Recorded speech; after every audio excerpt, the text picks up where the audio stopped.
tardes amigos de Andina Canal Online, yo soy Estefanía Chao y en esta oportunidad estamos continuando con la serie de el análisis del voto millennial, el voto joven. Como ya sabemos, este voto representa el 30% del electorado en las próximas elecciones, así que es una masa muy importante y en esta oportunidad nos encontramos con dos candidatos al Congreso, el señor Víctor Andrés García Belaunde por Acción Popular y el señor Javier Barreda por Alianza Popular. Con ellos vamos a más o menos tocar de acuerdo a las necesidades y exigencias de nuestros jóvenes si las propuestas que ellos presentarán van a satisfacerlos. Buenas tardes, señor Víctor Andrés, ¿qué tal? Bienvenido a Andina Canal Online. Un placer saludarla. Hemos presentado ya un proyecto, un reportaje de una joven ambientalista. Una joven que, digamos, de cierta manera tiene un alto compromiso social y comprende la sociedad desde un punto más complejo, ya no tan simple. Entonces, ella busca propuestas, por ejemplo, claras y concisas. No sé si en su caso, en su plan de gobierno junto con su partido, ha considerado la posibilidad de repente de incursionar en planes de gobierno que sean un poco más atractivos a los jóvenes, de alguna forma usando las tecnologías, por ejemplo, y esquemas un poco más especificativos. Por ejemplo, digamos, si es que usted va en un supuesto aumentar el sueldo, por ejemplo, mínimo, ¿cómo lo haría? ¿De qué forma? ¿Qué actores ingresarían en esto? ¿Y cuál sería la consecuencia positiva? Bueno, yo creo que para los jóvenes, yo veo que los jóvenes hoy día tienen inquietudes focalizadas, lo cual me parece muy bien. En otras épocas tenían inquietudes quizás un poco más generalizadas o quizás participaban algo más en política que ahora. Los jóvenes están un poco atentos a lo que pasa y claro, no siempre están ilusionados con lo que pasa, más bien a veces sienten cierto rechazo o lejanía con la actividad política que debería ser la actividad política por excelencia, pero claro, con malos políticos que hemos tenido, evidentemente se sienten algo decepcionados. Pero es interesante el tema de los jóvenes que focalizan sus expectativas y esperanzas en el medio ambiente, o en la defensa de los animales, o en la defensa de las minorías, a través de lo que han planteado algunos sectores importantes de los jóvenes,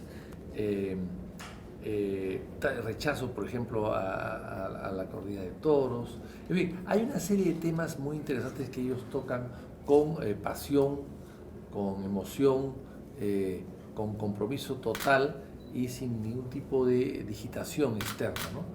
Hay que ayudarlos, hay que alentarlos.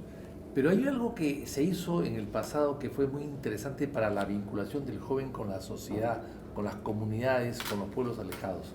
Eso se llamó hace 30 años, es que lo hizo en el gobierno de Acción Popular, se llamaba cooperación popular. Cómo los jóvenes, básicamente universitarios, iban a las comunidades de todo el Perú y colaboraban con las poblaciones del interior del país para hacer obras comunales. Ellos como estudiantes tenían algún tipo mayor conocimiento que un campesino y con el apoyo del Estado que trasladaba materiales, ellos hacían o participaban en labores comunales y han hecho muchísimas obras de mejoramiento de cosas elementales, pero que son para ellos muy importantes en su comunidad.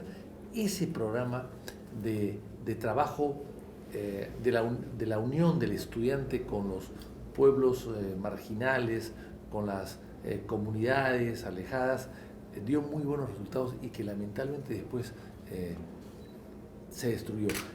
Si no se hubiese destruido, yo estoy seguro que Sendero Luminoso nunca hubiese aparecido. Sendero Luminoso cubre lamentablemente, trágicamente lo cubre, esa relación de ausencia del Estado con jóvenes que no tenían una tutela, una asesoría o una promoción adecuada. Entonces, al final, ese vacío lo cubre Sendero y Sendero capta a jóvenes que se vuelven lamentablemente después armas mortales, ¿no? Es cierto que hay un divorcio, digamos, entre esta población y el Estado. Existe un 98% aproximadamente de jóvenes que no tienen una afiliación política, pero existe un 60% que tienen inquietudes sociales. Entonces hay un gran porcentaje de jóvenes que quieren aportar a la sociedad. Pero ¿cómo los partidos políticos se van a acercar a ellos? ¿De qué forma? Bueno, perdón, hay muchos, acá hay una distorsión, evidentemente, ¿no? Hay 19 candidatos que ahora quedan 10 y se van cayendo no porque quieran, sino se ven obligados por las circunstancias que implica perder un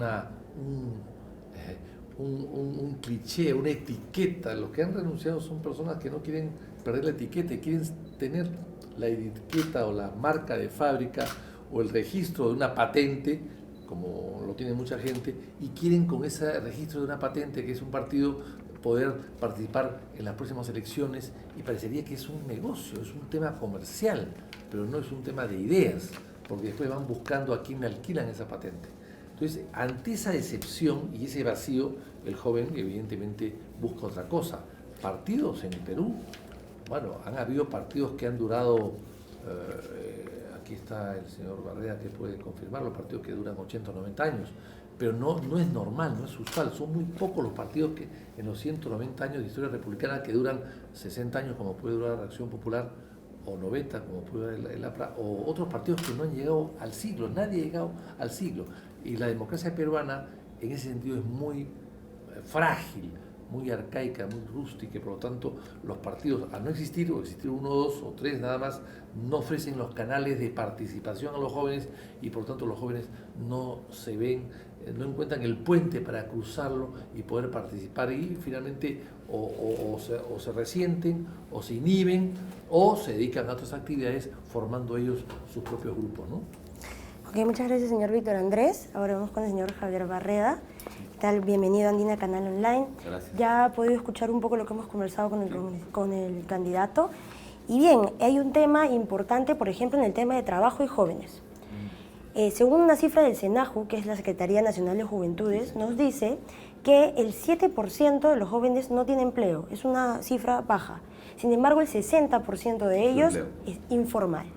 Entonces, ¿cómo desde su plan de trabajo, si es que es elegido, usted y su partido, puede trabajar en este gran problema, ¿no? Ojo que dentro de este 60% están, por ejemplo, los freelancers, que es un 35%, son jóvenes que no están, digamos, desempleados y no se han salido de un trabajo tradicional de alguna manera porque los hayan votado, sino porque quieren flexibilidad de horarios, etcétera, ¿no? Ya, a ver. Primero quisiera, Estefanía, dirigirme al público comentando el video que nos han presentado antes de iniciar el debate. Y creo que es una posición interesante lo de la joven ambientalista.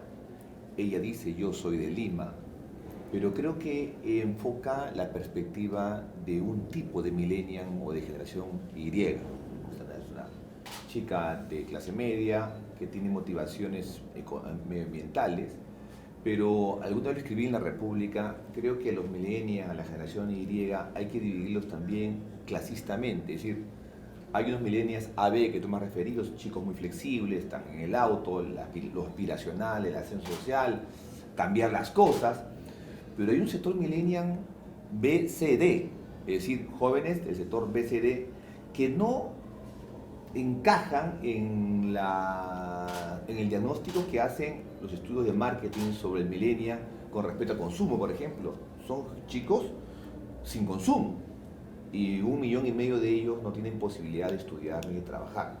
Es decir, creo que el primer enfoque es que el video es interesante, pero que enfoca, expresa una visión de una chica que tiene una mirada determinada en la política, pero que es un segmento muy reducido.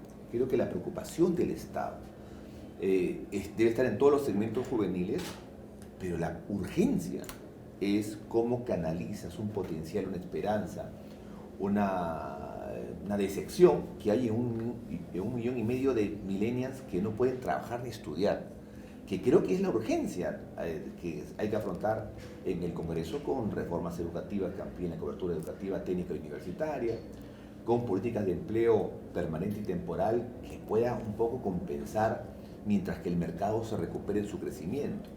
Es decir, creo que ese es un primer enfoque. El otro enfoque es que efectivamente si algo coinciden los millennials AB con el millennial CDE, o sea, los sectores populares, por decirlo así, es su desencanto con la organización partidaria clásica, con la política clásica. Es decir, tienen una mirada distinta, más crítica, con urgencia distinta socialmente, con expectativas distintas, pero si en algo coinciden, es que viven en un mundo donde la política para ellos es una cuarta importancia, en tanto, no es que no les importe, sino que para su vida personal son temas muy lejanos. Entonces, ¿qué te genera? Te genera un voto escéptico de la juventud con respecto a partidos, a candidatos. Creo que es el voto, por decirlo así, juvenil se va a decidir en los últimos días, muchos por descarte, pero es un segmento social, económico, provinciano y limeño que hay que ponerle demasiada atención porque justamente está muy extendido, no solamente por el Estado, sino por el mercado, por las empresas que no los incorporan por falta de capacitación y otros temas más. ¿Qué los movió? Yo creo que lo último que los movió fue la protesta contra la ley de reforma laboral juvenil, o sea, es decir, la ley Pulpín. Los movió mucho y los articuló en lo que algunos llamaron las zonas, ¿no? Zona de Caraballo, zona Independencia, pero lo que pasa es que su antipoliticismo es tanto que igual que la juventud del 98 que se movilizaron contra Fujimori, es tanto su alergia a la política que no construyen algo político alternativo, que no construyen algo que ellos puedan decir, mire, este es el cambio. La chica decía, queremos un cambio generacional, pero ese cambio generacional se hace justamente introduciendo y jugándose por la política, la actual o otra diferente. Acá está Vitocho, es decir, Fernando Belaúnde movió generaciones y construyó algo con mucha perseverancia, igual a La Torre, cuando fundó el APRA, o sea, fueron generaciones que se la jugaron por la política a todo riesgo. Lo que pasa es con el sentimiento millennial y la generación Y, sobre todo, en dos momentos, contra el fujimorismo y por la ley Pulpín, no han construido algo distinto.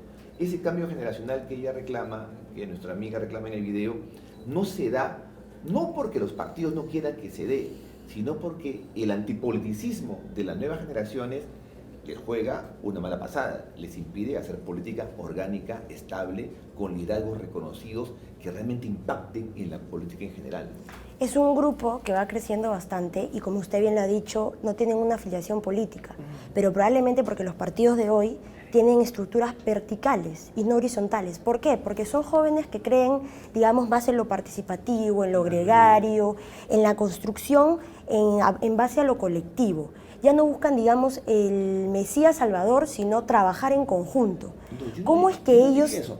Lo que yo diría es que, al contrario, su mirada en la política no es colectiva. En algunos casos sí, grupos juveniles que tú puedes encontrar, definir, su mirada es muy individual, en A y en B. Yo discrepo un poco con tu apreciación, porque ¿cuál es su forma de vincularse a la política? La forma unipersonal del iPhone, de la computadora, del Facebook, de las redes. Entonces, por ahí lo ven.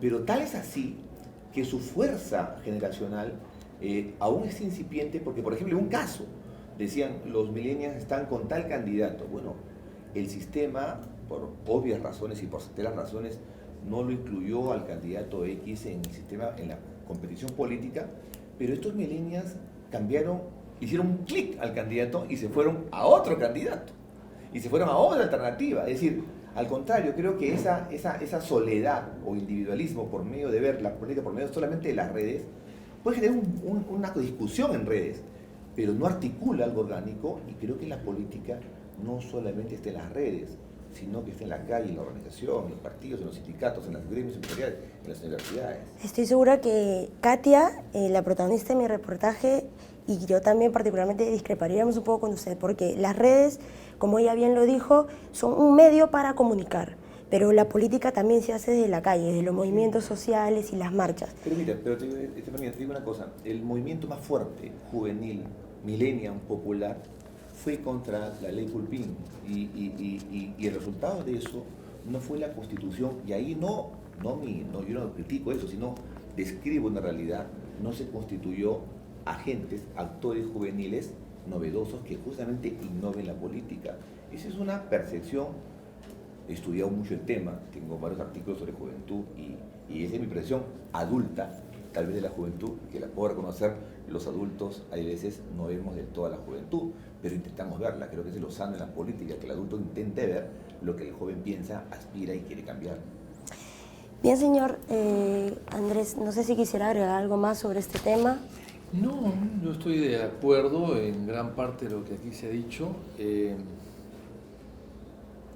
La ley Pulpín fue mal planteada, a pesar de que algunos políticos en su momento creyeron que estaba bien, después dijeron que claro, que como habían estado en Nueva York y ya estaba lloviendo, no evaluaron bien el tema, pero tiene que haber algún tipo de participación del Estado. O sea, el Estado está ausente no con los jóvenes solamente, está ausente con toda la sociedad.